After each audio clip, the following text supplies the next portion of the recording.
Alright, so in this tutorial I'm going to show you the best way on how you can open a market on Kalshi.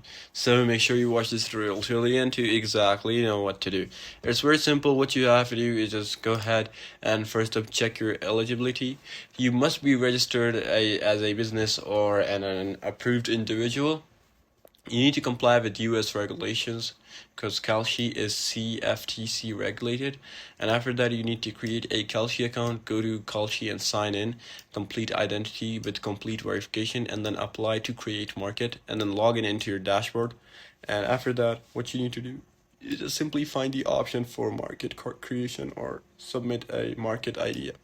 After that, define the market clearly, write a clear yes or no question, set an exact outcome definition, add a specific expiration date and time, and then submit the supporting details, explain why the market is useful, provide data sources Kalshi can use to resolve that outcome, wait for Kalshi's review.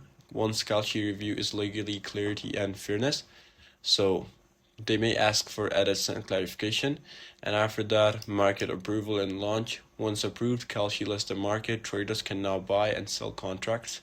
Monitor after launch.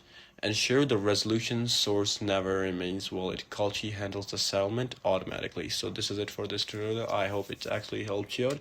I'll see you in the next one.